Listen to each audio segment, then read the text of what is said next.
Bueno, hola, ¿estoy grabando? Sí. Hola, ¿cómo están? Espero que se encuentren bien.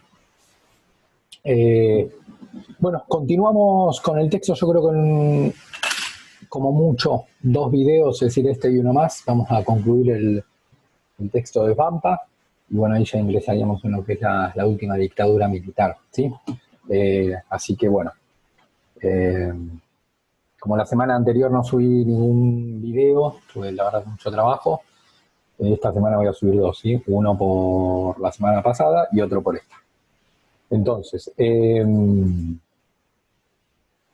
bien, comenzamos en el video anterior con el tema del tercer momento, que era la disolución isabelina, ¿sí? Que va desde la muerte de Perón hasta el día del golpe militar, ¿sí?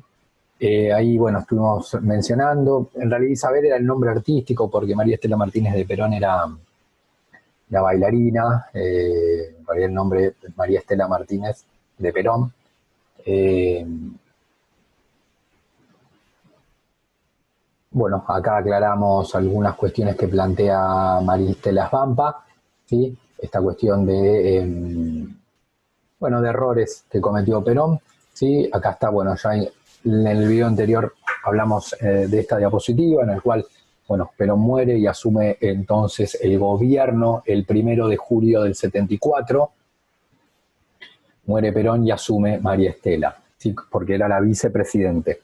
Eh, en ese contexto, bueno, dijimos que comienza a introducir algunos cambios, por eso serían las inflexiones, cambios en el aspecto político en relación a lo que se venía haciendo y cambios en la esfera económica en relación a lo que se venía haciendo. ¿Sí? ¿Qué es lo que se venía haciendo? Bueno, ya se había visto algo en el gobierno de Cámpora y en el gobierno de Perón.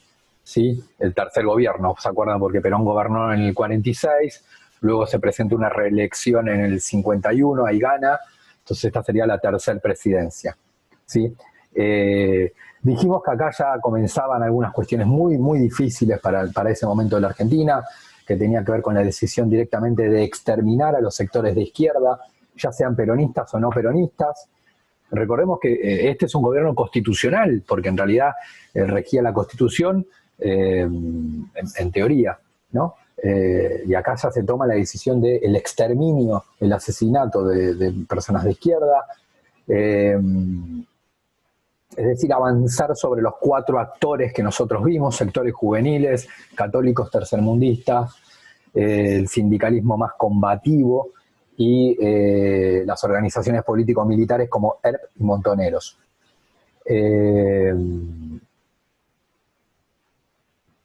Bien. Entonces, no, estaba viendo si había dicho algo, sí, ya lo dije. Vamos a ampliar entonces.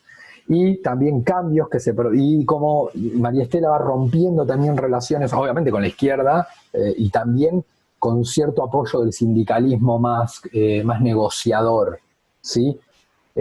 Con ese sindicalismo más negociador también rompe, por eso ahí habla de el debilitamiento, ¿sí? Del sindicalismo más negociador, más burocrático. Fíjense entonces ahí cómo iba aislando. Esto lo dije en el video anterior. Y desde el punto de vista económico, por primera vez en un gobierno de orientación popular se intenta introducir un plan económico de orientación liberal.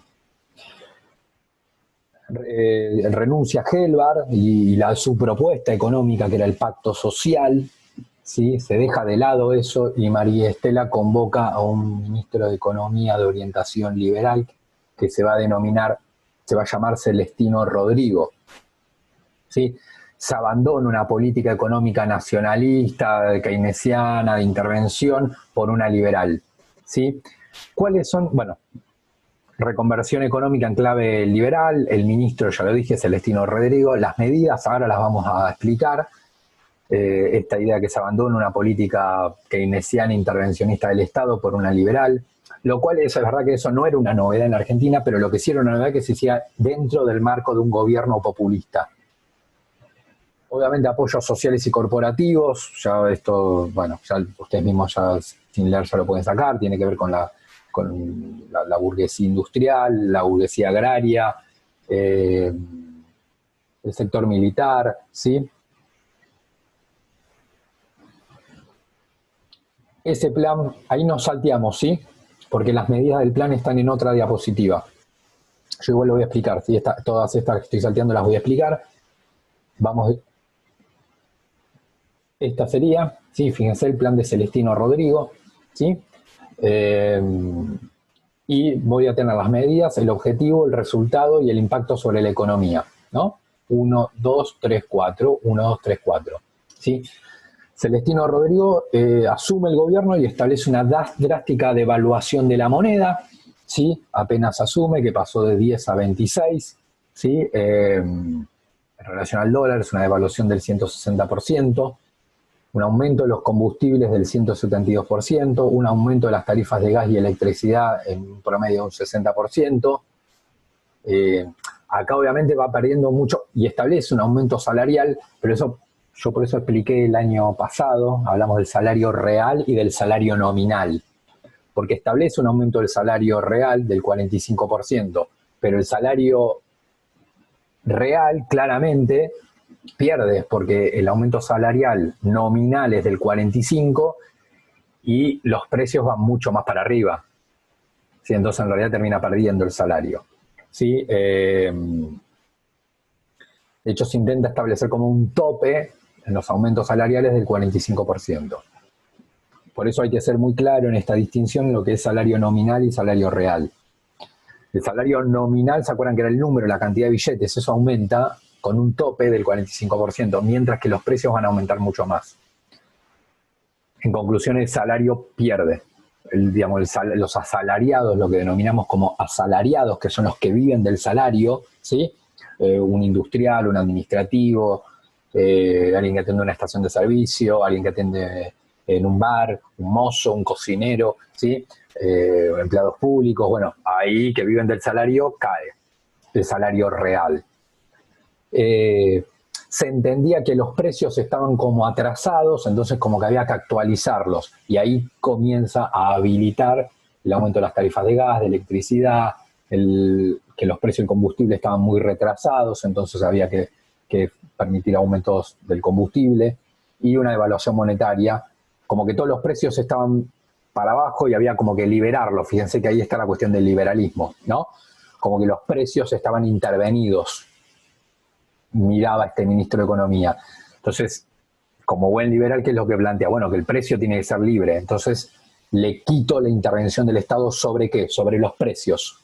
Y los comienzo a dejar libre. Entonces, autoriza estos aumentos. Y también, ¿qué precio estaba retrasado? No solo el precio del gas, el precio de la electricidad, que en muchos casos eran empresas públicas, entonces los gobiernos ahí intentaban de no aumentar mucho gas, electricidad, agua, eran empresas públicas las que daban ese servicio, ¿sí? Como que la tarifa la manejaba el Estado, entonces trataba como de no aumentar mucho el precio de los servicios públicos, primero porque hay gente que no lo va a poder pagar, que es lo más importante. Segundo, ¿se acuerdan que ahí hablábamos que eran bienes esenciales? Bueno, entonces se consideraba que tenían que ser accesibles el precio. Y por otro lado, de verdad, también podía generar inflación, porque si vos el gas lo aumentás muchísimo, se va a trasladar a precios y va a generar inflación. Ejemplo, una pizzería, si vos le aumentás el gas, va a aumentar el precio de la pizza. Un restaurante lo mismo, ¿sí? Electricidad lo mismo, ¿sí? Cualquier negocio, si le suben la tarifa de luz, aumenta el precio de lo que venda. Entonces el gobierno trataba de tener bien para abajo los precios. Bueno, como buen liberal acá plantea que los precios tenían que comenzar a ser libres, entonces permite esos aumentos de gas, la electricidad, el combustible. ¿Y qué otro precio estaba retrasado? El precio de la divisa, el precio del dólar.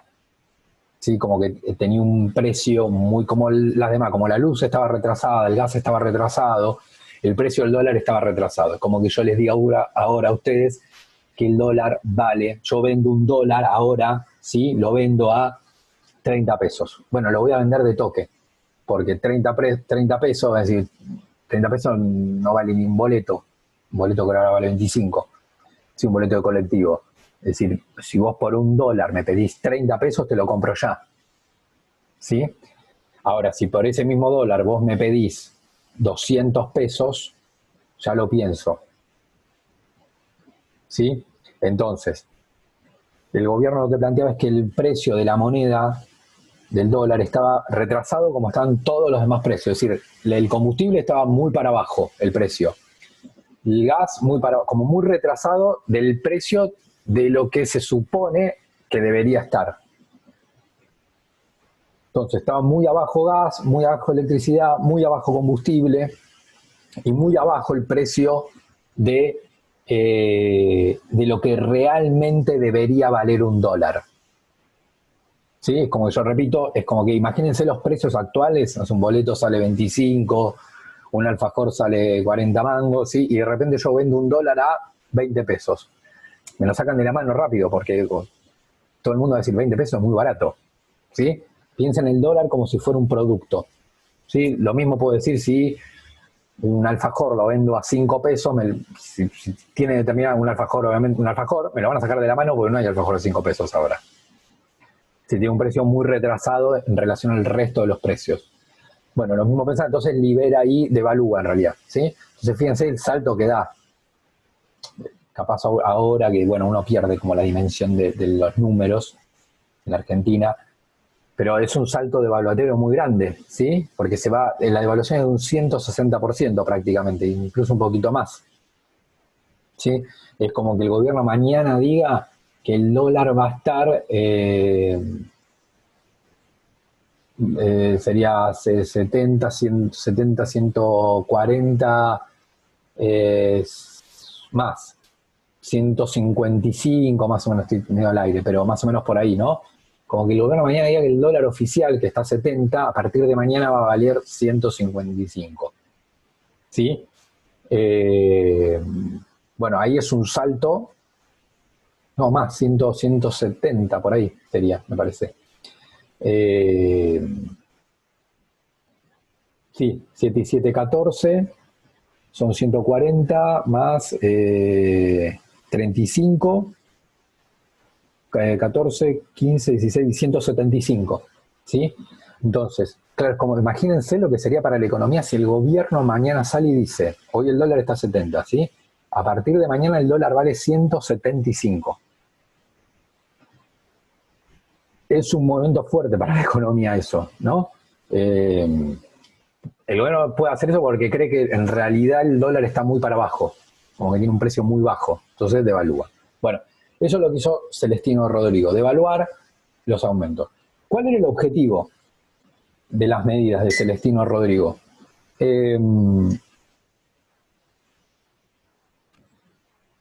Por las dudas acá lo aclaramos. Es resolver el desequilibrio en las cuentas del sector público, como que veía que había un desequilibrio de las cuentas entre ingresos y egresos. Entonces, bueno, lo que intenta el ministro como acomodar eso, ese desequilibrio, resolverlo, obviamente.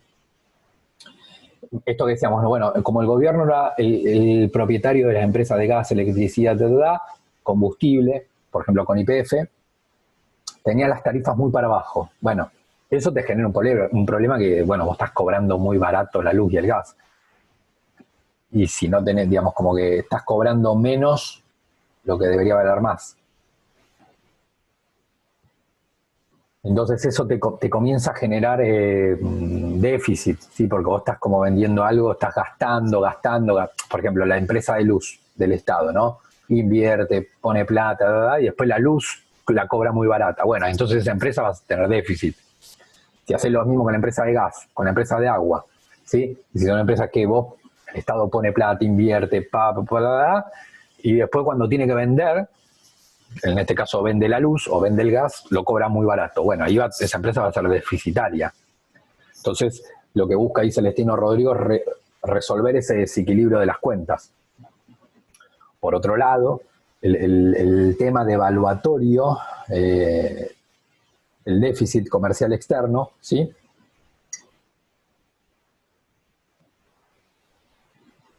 Lo que buscaba también era resolver el déficit comercial externo, que ahí lo que yo tengo en cuenta son importaciones y exportaciones, ¿sí?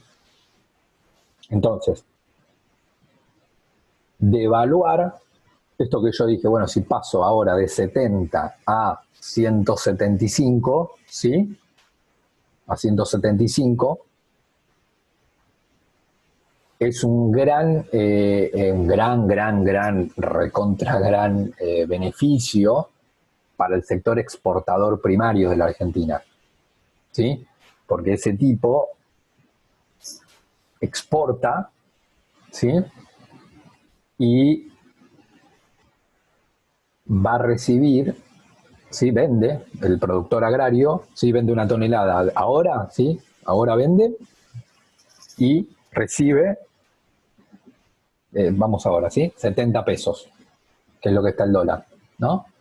Imagínense si mañana, es decir, vende un dólar, vende una tonelada, vende algo, ¿no? Algo que equivale a un dólar, pongamos, ¿no? Lo vende, no sé, soja, lo que sea, lo vende, le dan un dólar.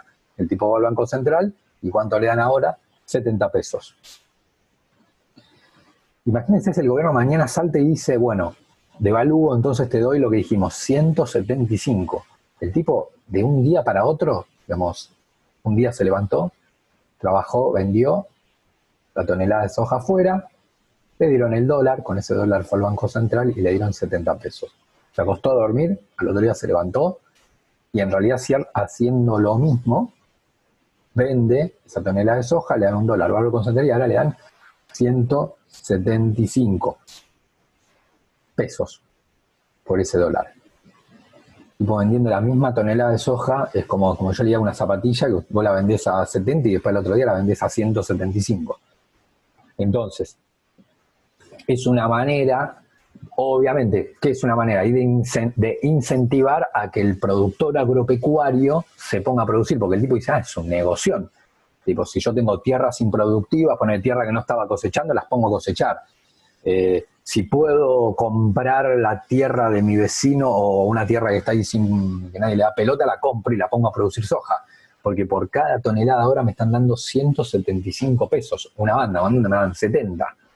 Es una banda de plata. Entonces, como que, de alguna manera, como que, ¿cómo decirlo? Como que el gobierno, eh, sí, claro, genera una oportunidad de negocio muy grande, una oportunidad de negocios como muy grande para mí que soy el productor. Como que me está beneficiando bastante con esta evaluación. Entonces es como un incentivo a hacer negocio. ¿Se entiende? Como un incentivo, como una oportunidad muy grande, porque antes me estaba dando 70 y ahora me está dando 175 pesos por cada dólar que yo exporte. Entonces la idea es que muy posiblemente esto, cuando yo devalúe, todos los productores agropecuarios, no lo voy a hacer yo solo, todos los productores agropecuarios se van a lanzar a producir, entonces vos tenés más producción, más venta y te ingresan más dólares. Y ahí comenzás a equilibrar la exportación, porque el problema era el déficit externo, ¿sí? Sí, había una diferencia entre importaciones y exportaciones, y la Argentina no, había una diferencia entre, era más lo que Argentina traía de afuera que lo que exportaba. ¿Sí? Ahí está el déficit comercial. ¿Cómo vos alentás la exportación? Bueno, con esta devaluación. Entonces ahí, claro, todos los productores agropecuarios se lanzan a producir. Entonces se lanzan a producir, hay más cantidad, se vende más, ingresan más dólares y vos comenzás a acomodar lo que es importación y exportación.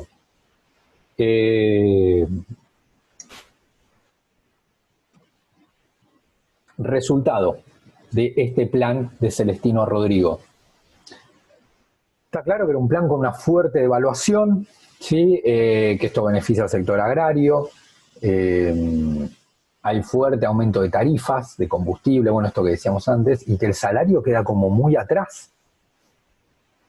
¿Sí? El salario queda, el asalariado se ve como una caída de su salario real. Entonces ahí se produce como, ni hablar del sindicalismo combativo, que eso ya venía mal la relación incluso con Perón. ¿Se acuerdan que Perón había negociado con el ala del sindicalismo más moderada, más negociadora? Entonces ya con eso venía todo mal, así que con María Estela siguió igual de mal que venía antes, pero Perón se había acomodado, digamos, o había trazado vínculos con el sindicalismo burocrático. ¿Se acuerdan?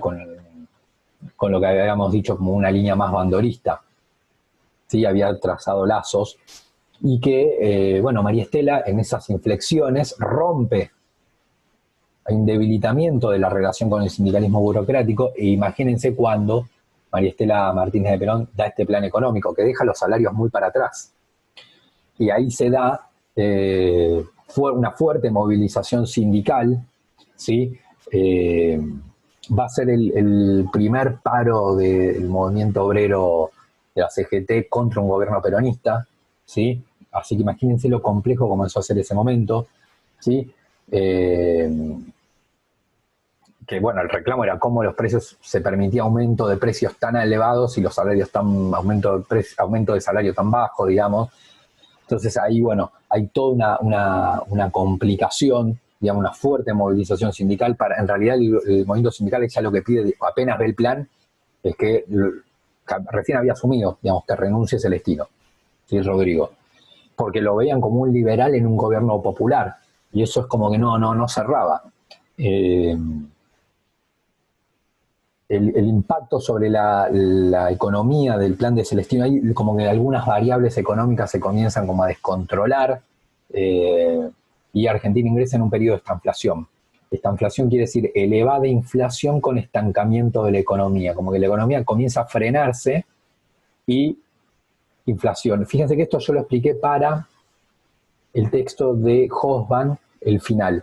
¿Cuándo es el final del texto de Hobsbawm? Mediados de los 70. ¿Dónde estamos Argentina? Mediados de los 70.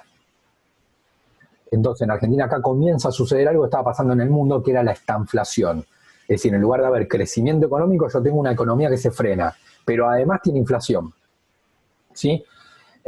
Para que ustedes se den una idea, ahí se da un golpe hiperinflacionario, lamentablemente no va a ser el último, va a ser cada vez peor, pero acá sí, Argentina venía con elevada inflación, pero bueno, había elevada inflación en todo el mundo, no es que solo en la Argentina, en todo el mundo había elevada inflación y en la Argentina había, ¿sí? Y es verdad también que no era una inflación tan elevada para ese momento, digamos, ¿no? Como era para ahora sí. Pero para ese momento Argentina tiene una inflación alta como tenían todos los demás países del mundo, ¿sí? Que es distinto ahora eso. Pero en ese momento Argentina tiene una inflación alta, pero que era más o menos en línea con el resto del mundo. Ahí ya sí es verdad que se da como un primer golpe hiperinflacionario donde la inflación ya ahí es muy alta, ¿sí? Que va a ser la de 1975, que va a ser el 183% anual, ¿sí? En un año los precios suben un 183%. Para que ustedes se den una idea, más o menos, no, la verdad exactamente no sé, pero el gobierno de Macri estuvo por un 40-50, 30 y largo, 40-50, ¿sí? Y este año creo también están por ahí, sí, 30 y largo creo va a dar este año, ¿sí? Y acá fue un 183% anual. Entonces, ahí fue, muchos plantean que, y ya pasó diapositiva, pero esta idea es muy importante esta idea, ¿sí?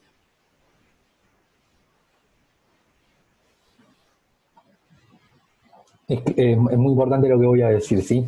Que sería que en realidad el plan de Celestino Rodrigo, este plan liberal en un contexto constitucional y en un contexto de un gobierno popular y constitucional, porque era un gobierno democrático, como que fue el último intento de los sectores dominantes,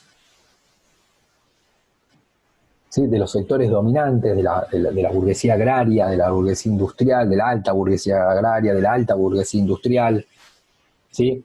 De las empresas multinacionales que estaban radicadas en la Argentina, ¿sí? Como de introducir un plan económico que los beneficiara, pero en un contexto democrático, como que fue esa apuesta, bueno, jugar esa carta, ¿no? De si en un contexto democrático un plan de ese tipo podía funcionar. Funcionar lo que estoy diciendo, perdón, no me corrijo. Si un plan con estas características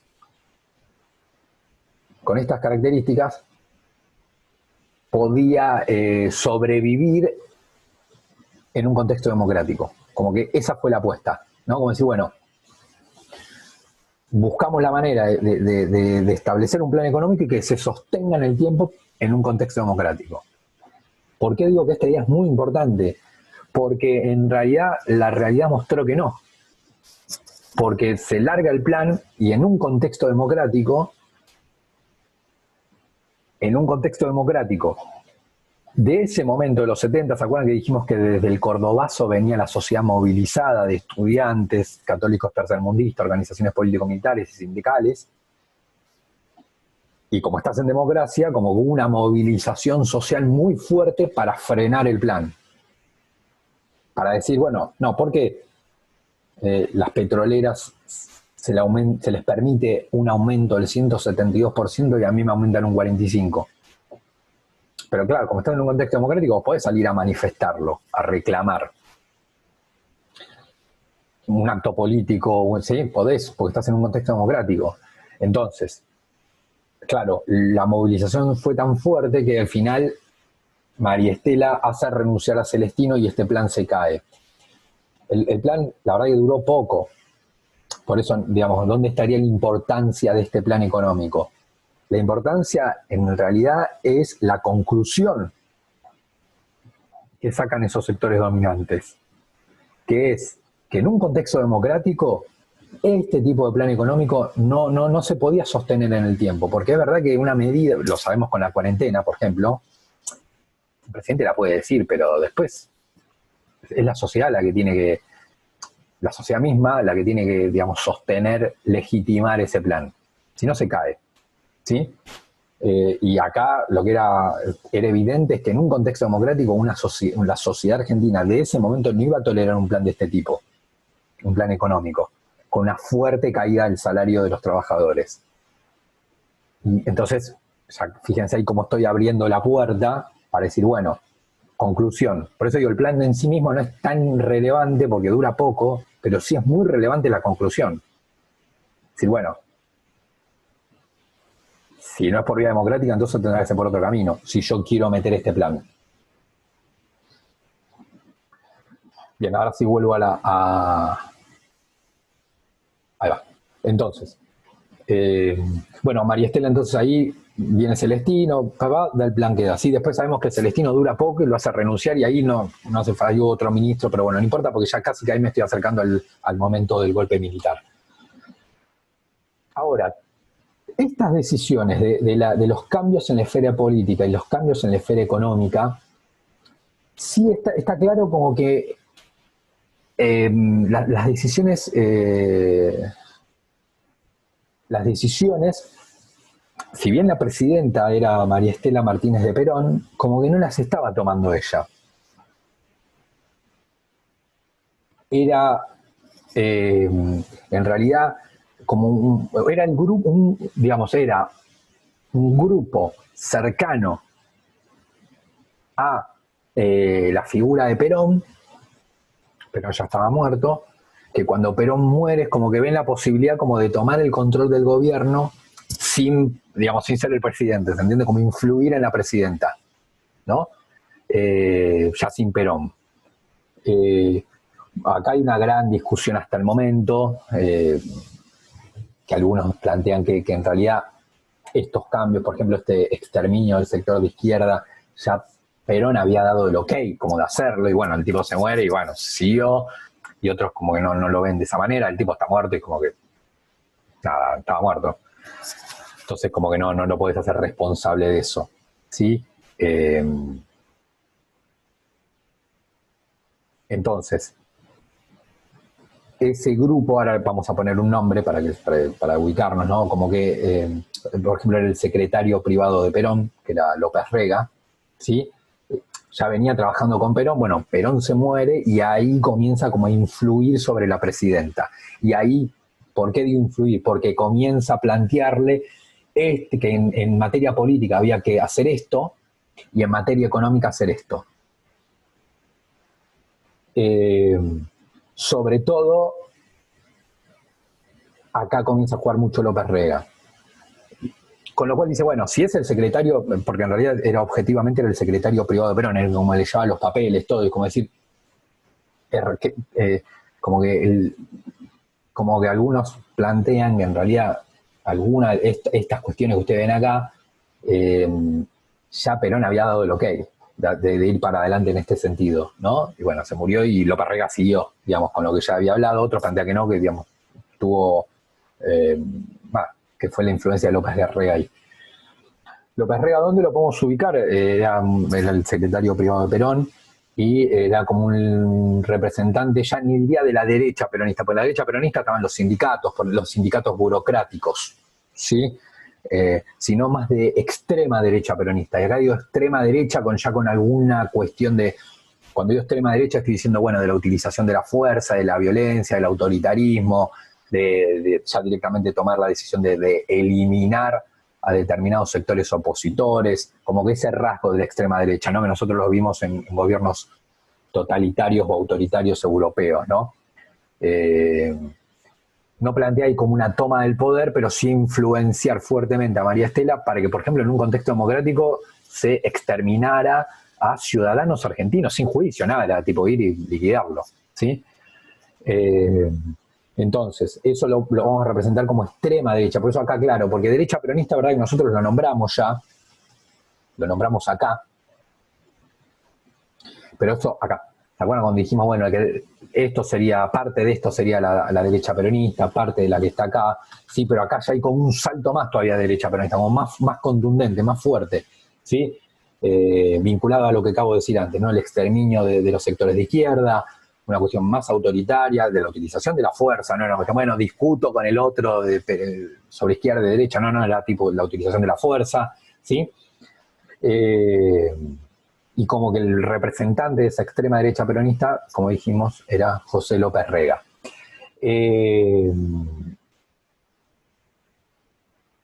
Acá la cuestión más compleja de lo que plantea López Rega, que no es un dato menor, es que él impulsa la creación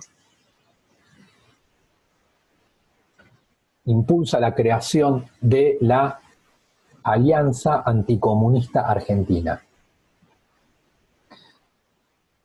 Si bien el nombre es Alianza Anticomunista Argentina, como que en la idea de anticomunismo en realidad era, uno, bueno, se persigue nada más que a los comunistas, lo cual está mal, pero bueno, no importa, digamos, como es solo.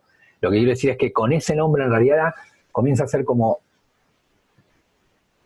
dentro de la cuestión de comunismo se empieza a plantear a sectores de izquierda peronistas, sectores socialistas, sectores que tal vez no pensaban como el gobierno, pero como se los planteaba como comunistas y ahí se los atacaba, ¿sí? Digo, no solo se persiguen a los comunistas, que sí, pero además otros grupos, ¿no? Entonces López Rega crea la Alianza Anticomunista Argentina, que en realidad eran muchos miembros de las fuerzas de seguridad, y ahí ya empieza también lo complejo, es decir, era un organismo paraestatal. Se escribe, era una organización paraestatal, ¿sí? ¿Qué quiere decir organización paraestatal? Era una organización compuesta por miembros del Estado, que utilizaba recursos del Estado, ¿sí? Armas, automóviles y sobre todo la inteligencia del Estado, es decir, un Estado obviamente tiene su equipo de seguridad y tiene la posibilidad, obviamente, de hacer seguimiento de personas, tiene la posibilidad fáctica como de hacerlo, ¿se entiende? Después si es legal o no es otro tema, pero tiene la posibilidad fáctica de hacerlo, si puede saber con quién estoy hablando por teléfono. Bueno, nosotros, de saber con quién hablamos, con quién nos juntamos, ¿sí? La verdad es que si un gobierno quiere, que en algún punto también está bien porque se puede haber un atentado terrorista y hay que hacer seguimiento, ¿no? Con lo cual ahí sería legal, ¿no? Si un juez lo autoriza o si alguien está vendiendo droga, ¿no? Lo que quiero entonces señalar es que la Alianza Comunista Argentina estaba compuesta por miembros del Estado, utilizaba recursos económicos del Estado, recursos materiales del Estado y sobre todo la inteligencia, ¿sí? Saber con quién hablaba uno, con quién hablaba otro, de qué temas, con quién se juntaba, ¿sí? Pero, ¿por qué digo paraestatal y no estatal? solamente. ¿Por qué no dije, bueno, es una organización estatal? Y dije, es paraestatal. Porque en realidad, obviamente, esa organización no estaba reconocida por el Estado.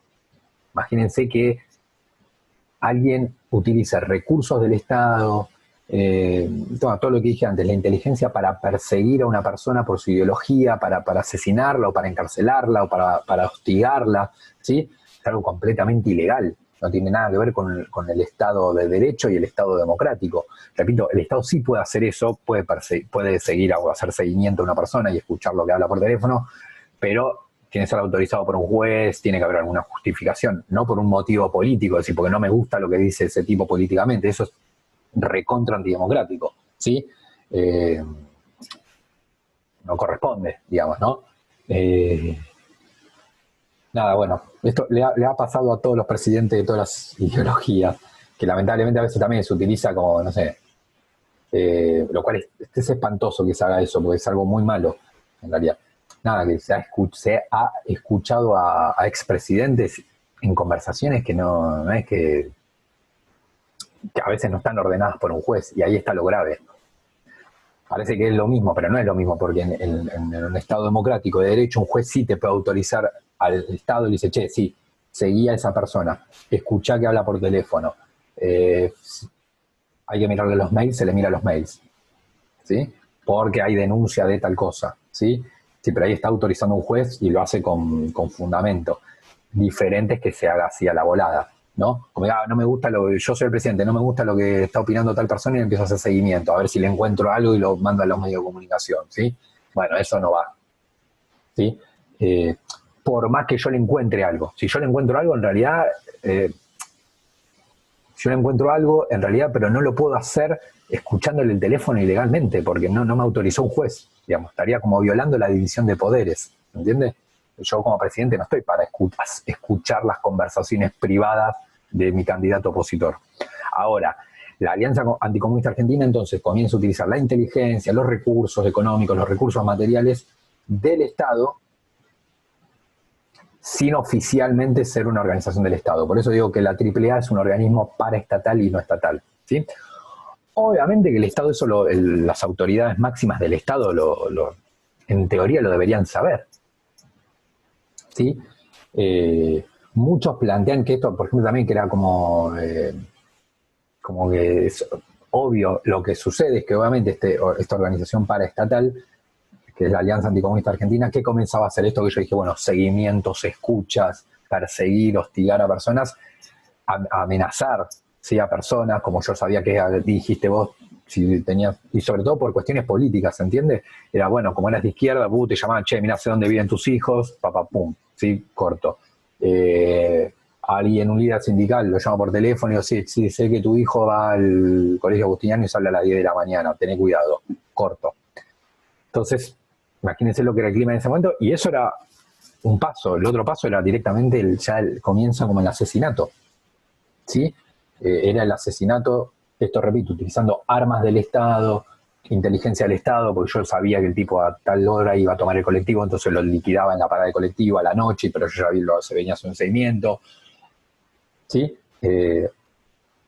Y el tipo estaba muerto ahí, ¿sí? Iba, lo mataba y obviamente no es que iba alguien con el uniforme de policía, capaz lo mataba un policía, por ejemplo, hubo muchos miembros de la fuerza en algunos casos eran policías, pero obviamente no iban con el uniforme, porque si no ahí quedaba muy en evidencia, ¿no? Un civil que iba, pum, te mataba y se partía, chao, listo. ¿Sí? Y subió un auto y se iba, y ese auto no tenía chapa, no tenía manera de localizar nada, ¿sí? Entonces ahí comienza como el accionar de la AAA. Artistas, ¿sí? Por ejemplo, si había artistas que con su música comenzaban a cantar cosas que no iban o que la AAA no estaba de acuerdo, también era amenaza. O poner una bomba en un teatro, ¿dónde va a estar? En el Gran Rex, listo, el sábado a las 10, el sábado a las 9:30 de la noche, una bomba en la puerta del teatro, ¿sí? Entonces, fíjense el clima que ya comenzaba a ver. Y comienza a accionar esta AAA sobre los 4 actores: católicos tercermundistas, organizaciones político-militares, jóvenes y las organizaciones sindicales más confrontativas. Entonces, El gobierno de María Estela, fíjense ahí el descontrol, ¿no? Yo ya entonces digo, descontrol económico, ¿no? Descontrol económico porque pone un ministro, renuncia, en un gobierno popular pone un ministro liberal, da este tipo de aumentos, los sindicatos que salen a la calle, quilombo, inflación del 183%, ¿sí? Entonces la cuestión económica compleja, ¿sí? Eh, Después tenés en ese mismo momento una organización paraestatal que comienza a asesinar personas, ¿sí? O a amenazarlas, a hacer seguimiento, ¿sí? Esto lo completan con el texto, ¿sí? Eh, ¿Sí? Otra cuestión. Tercera cuestión, un gobierno que políticamente se quedó aislado porque cortó lazos con la izquierda peronista, cortó lazos con los sindicatos más negociadores, echó a Helbar. Es como que la presidenta ahí se iba como de alguna manera quedando sola, ¿sí? Influenciada por este grupo. ¿Sí? Eh, Bien, entonces, en ese contexto, ¿sí? En ese contexto, ¿sí? Me dan 10 minutitos.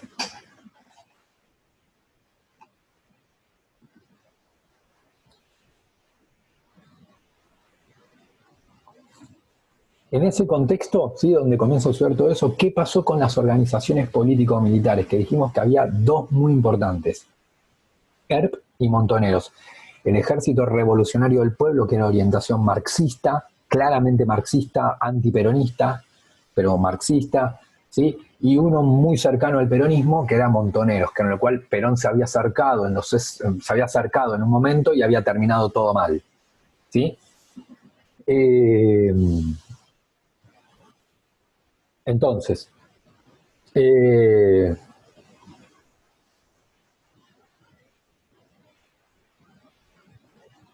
bien, ¿qué sucede con esas organizaciones político-militares?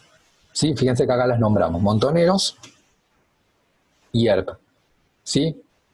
Acá hay algo muy importante. No, bueno, me parece. Sí, vamos a explicar esto y esto lo dejamos para el otro video.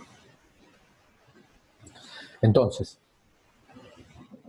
ahí es donde las organizaciones político-militares, que se acuerdan que dijimos que no eran las Fuerzas Armadas, sino que era todo lo contrario, eran civiles que tomaban las armas en función de una ideología, algunos marxistas, por eso es el ERP, y otros más de izquierda peronista, y que eran montoneros, eran civiles que tomaban las armas. Frente a esta situación de, sobre todo del surgimiento de la AAA, ya comenzaba a haber asesinatos, digamos, asesinatos de miembros de Montoneros, asesinatos, por ejemplo, ahí muere Mujica, para el que vio el video que yo les recomendé ver en el tema de los católicos tercermundistas. Si el que no lo vio, por favor, véalo porque ayuda, ahí dura 2 minutos nada más. Bueno, cuenta un poco la historia de Mujica en 2 minutos y bueno, termina asesinado. Se supone que lo asesinó la AAA, ¿no? Que comienza a actuar sobre los 4 actores. Bueno, en ese contexto, ¿qué es lo que pasa con las organizaciones político-militares? Ahí lo que queda claro es que comienza a haber un escenario de violencia generalizada, ¿sí? Por eso es un periodo muy complejo de la Argentina, de comenzar a haber muertos en la calle como por cuestiones políticas, ¿sí? Como que cuando una sociedad llega a eso, ¿sí? El Estado, algo que estuvimos viendo en el texto de Garabedian, para los que en sociales de proyectos, ¿sí? Acuérdense que dijimos que el Estado tiene que tener el monopolio de la fuerza de coerción, que el Estado había perdido, había perdido el monopolio mono uno, como ser, el Estado había perdido la posibilidad de, lo quiero simplificar, el Estado había perdido el reconocimiento de ser el único actor que puede utilizar la fuerza en una sociedad. Como que es un elemento fundamental de cualquier sociedad, la estadounidense, la alemana, la francesa, la inglesa, la boliviana o la argentina. Ese elemento es clave que existe en una sociedad, que la sociedad prácticamente en su totalidad reconozca que el único que puede utilizar la fuerza es el Estado. ¿Sí? Ese es un dato clave, eso sería el monopolio de la fuerza. ¿Qué es el monopolio de la fuerza? Bueno, vuelvo a repetir, es el reconocimiento por parte de la sociedad prácticamente en su conjunto, ahora diría, bueno, macristas, de Frente para la Victoria, kirchnerista, de izquierda, de derecha, conservadores, todos reconocen, ¿sí? Todos reconocen que el único que puede utilizar la fuerza es el Estado, ¿sí? Eso es el monopolio de la fuerza. Obviamente, como estamos en un contexto democrático, ¿el Estado puede utilizar la fuerza? Sí. Pero como es en un contexto democrático, y digo algo más fuerte en realidad más que democrático, de Estado de Derecho, del Estado de Derecho, dice, bueno, ¿cuál es la cuestión? Es que el Estado utiliza la fuerza sobre los ciudadanos, pero siguiendo determinadas reglas. Por eso es Estado de Derecho. Es decir, el Estado se somete a las reglas. No es que detengo a cualquiera porque a mí se me canta. No, porque ahí eso no está siguiendo ninguna regla, ¿sí? Es decir, nosotros reconocemos que el Estado puede, no, digo algo más fuerte, más que puede, debe utilizar la fuerza en determinadas circunstancias. Y tiene que ver con eliminar dos derechos fundamentales de las personas, que es la libertad y el derecho a la vida. Es decir, el Estado puede avanzar sobre la libertad de una persona y sobre la vida de una persona, sí. Pero lo que pasa es que en un contexto del Estado de Derecho lo hace siguiendo las reglas. Es decir, entonces, si una persona está robando, se la detiene. El Estado tiene, por eso digo, más que puede, debe. El Estado debe agarrar a esa persona, quitarle la libertad. Y si, bueno, corresponde que esté preso, quitarle ese derecho. ¿Sí? Y en eso estamos todos de acuerdo, ¿se entiende? Por eso digo, más allá de kirchnerista, bueno, en eso estamos de acuerdo. Y bueno, lo mismo, algo mucho más grave, que es quitarle la vida.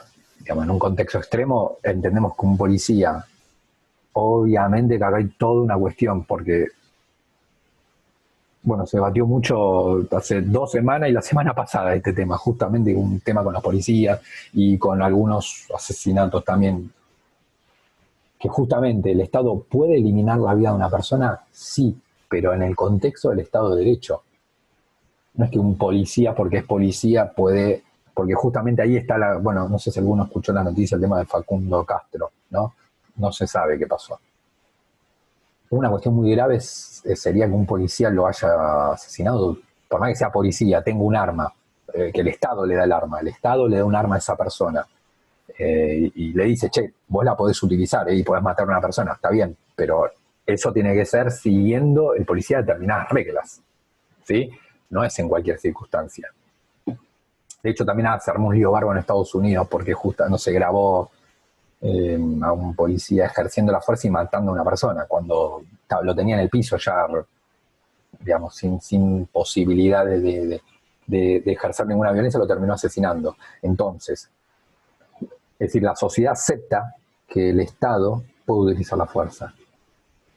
Ahora, ¿qué sería lo grave? Lo grave es cuando el Estado pierde el monopolio. ¿Por qué dije todo lo que venía explicando antes? Porque lo más grave que puede suceder en cualquier sociedad, la alemana, la francesa, la inglesa, la paraguaya, la uruguaya o la argentina, es que en un momento de su historia el Estado pierda el monopolio de la fuerza. ¿Qué quiere decir esto? Bueno, que un grupo de la sociedad dice, bueno, sí, nosotros, no, de hecho se ha dicho y es grave que pase eso. Bueno, acá no queremos la policía, nosotros resolvemos las cosas a nuestra manera, ¿no? Eso dice un grupo de vecinos. El otro dice, no, bueno, yo voy a utilizar la fuerza porque mi ideología política dice que... Entonces, otro dice, no, bueno, yo también voy a utilizar... Como que cada uno va encontrando siempre motivos, entonces ahí es muy complejo porque la sociedad, entre los miembros, terminan como... Puede ser por una cuestión política, por una cuestión religiosa, por una cuestión cultural, utilizando la fuerza contra otros ciudadanos. Y ahí como que no hay reglas ya ahí, ¿no? Como que yo, bueno, vamos a protegerle mi manzana con mis vecinos. Así que capaz viene un chorro, pongamos en un chorro, viene a robar una bicicleta y lo rematamos con 10 tiros en la cabeza. Y ahí uno dice, por robar una bicicleta, 10 tiros en la cabeza, le hiciste algo que no se puede retrotraer, le quitaste la vida. Eso se ajusta al derecho, es proporcional lo que el tipo hizo con quitarle la vida, ¿sí? Además de que en la Constitución eso no se permite porque no está habilitada la pena de muerte. Entonces, lo que sucedió en ese momento es que el Estado se terminó debilitando como organizador de la sociedad. Como esto dice, bueno, se terminó perdiendo eso de que todos reconocían que el Estado era el único que podía utilizar la fuerza. Eso desapareció. Entonces tenías grupos utilizando la fuerza, otro grupo utilizando la violencia, otro grupo utilizando la violencia, y ahí es donde vos tenés tipo asesinato y empezás a tener gente muerta en la calle, digamos. Repito que por cuestiones políticas, ¿no? Digamos, asesinatos, robos, ¿sí? Secuestros, pero por cuestiones políticas. En ese contexto, ¿sí? En ese contexto, ¿qué pasó? ¿Qué sucedió con Montoneros, que era la organización político-militar de orientación peronista? Montoneros, de alguna manera, sobre todo en este contexto, cuando se crea la AAA obviamente uno de sus objetivos era liquidar a Montoneros, ¿sí? A los dirigentes de Montoneros, ¿sí?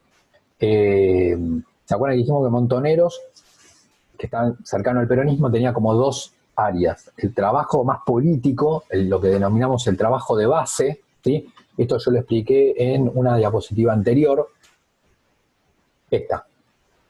La militancia juvenil, actividad de base y lucha armada. Entonces, fíjense qué es lo que dice acá. ¿Qué tengo en el 74? Trabajo de base en la fábrica, que era una cuestión más política, si se quiere, más de discusión política, y bien, digamos, en buenos términos, y también tenía la lógica más de utilización de la violencia. ¿Qué pasa cuando en el 75 se da el surgimiento de la AAA, por ejemplo, y esta decisión que toma el gobierno de comenzar a liquidar a sectores de izquierda? Dice, bueno, abandonemos todo el trabajo de base y nos tenemos que concentrar en enfrentar con la violencia a la AAA. Entonces aumentaron, por eso es fíjate, la lógica de la violencia, que sería militarista, lógica de la violencia, profundización, trabajo político de base, abandono. Y ahí es donde aumentó el número de acciones armadas, como secuestros, asesinatos, ¿sí? ¿A quiénes estaban dirigidos esos asesinatos y esos secuestros? A miembros de los sectores dominantes, ¿sí? A los sectores que protegían a esos sectores dominantes, que eran las fuerzas de seguridad del Estado, ¿sí? A representantes políticos, ¿sí? Porque en realidad, recuerden que para Montoneros, ¿se acuerdan esto que dijimos de la violencia? La violencia en realidad era ejercida, ¿se acuerdan cuando hicimos la pirámide? ¿Sí? La violencia en realidad era ejercida por los sectores dominantes y los miembros del Estado que de alguna manera lo hacían efectivo esa violencia, ¿no? Como que había una violencia original de tipo económica, ¿sí? Y que las fuerzas de seguridad los protegían. Entonces, ¿contra quién va a hacer esa violencia? Contra los miembros de los sectores dominantes y las fuerzas de seguridad. Sí, concretamente la policía, el ejército, ¿sí? Contra esos sectores, ¿sí? Por eso Montoneros dice, bueno, abandonemos todo el trabajo político de base y nos tenemos que concentrar en la lucha armada. En la lucha armada. ¿Contra quiénes? Contra los sectores dominantes, contra los protectores de esos sectores dominantes, que son las fuerzas de seguridad. El Estado, en lugar de proteger a los sectores populares, protege a los sectores dominantes, ¿sí? Y obviamente con los representantes políticos de esas ideas, ¿sí? Un caso muy conocido, si a alguno le interesa, de hecho en un momento, todo pasa en San Martín, en un momento uno de los secuestros, uno de los más famosos, fue el que usted ve en la foto, que es Jorge Born. Se pidió un rescate en ese momento, imagínense la plata que voy a decir ahora. Leí un libro bastante bueno sobre el tema del secuestro casi de película, porque obviamente los Borg, seguramente no los conocen de nombre, obviamente que sería como un representante de estos sectores dominantes, es una de las familias más ricas de la Argentina, muchísimo dinero, muchísima idea, una cantidad de plata que nosotros no tenemos ni idea, como siempre digo que tipo Messi ni cuenta en la cantidad de plata que tiene este y otros, ¿sí? Imagínense que Messi no cuenta. ¿sí? Eh, por lo tanto, obviamente, los Born están como muy protegidos, con seguridad privada, todo, bueno, logran secuestrar, después lo liberan a Jorge Born, digamos, pagó un rescate. El rescate de ese momento fue de 60 millones de dólares del año 70, que es decir, si yo traslado ahora sería muchísimo más, ¿sí? Para devolverlo con vida a Jorge Born. Eh, Así que imagínense bueno, de lo que era ese momento, ¿no? Primero de lograr secuestrarlo a una persona que vos ya sabés que es uno de los tipos más ricos de la Argentina, entonces seguridad tiene a rolete, ¿sí? Eh, Pago de rescate de 60 millones de dólares de ese momento, del año 70, del año 75. Eh, Nada, bueno, también para hacer una idea, la familia no dejó de ser de las familias más ricas por pagar esos 60 millones de dólares, digamos, ¿no? Para que tengan en cuenta el volumen de plata de lo que estamos hablando, digamos, no es que perdieron su posición económica por eso. Pero bueno, fíjense qué momento, ¿no?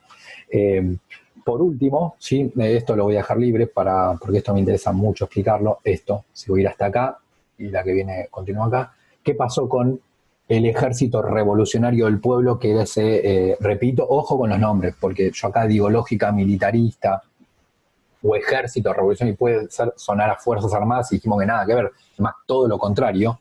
Por ejemplo, Montoneros va a actuar contra las Fuerzas Armadas, contra la policía, lo mismo el Ejército Revolucionario del Pueblo, pero dijimos que era esta orientación marxista, no peronista, no peronista, ¿sí?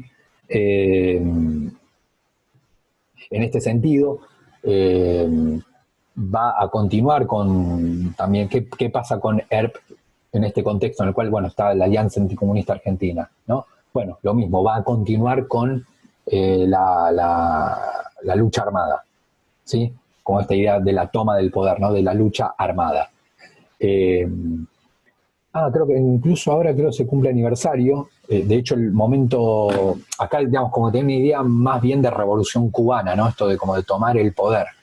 El ejemplo más fuerte fue en Tucumán, ¿sí? Porque, digamos, todo lo que viene acá después deriva de Tucumán, así que solo planteo lo de Tucumán, las consecuencias políticas lo dejamos para más adelante, donde se forma, bueno, miembros del Ejército Revolucionario del Pueblo intentan tomar el control de la provincia de Tucumán, ¿no? Como ya una cuestión como revolucionaria de la toma del poder, ¿no? Eh, Esto ya a mediados del principio del 75, donde el ejército ahí intenta tomar el control de una provincia. Y ahí comienzan a derivar un montón de cuestiones, consecuencias políticas que me va acercando al golpe del 76. ¿Sí? Bueno, gente, espero que se encuentren bien. Voy a subir otro video, ¿sí? Como dije, para recuperar la clase. Espero que se encuentren bien. Les mando un saludo grande.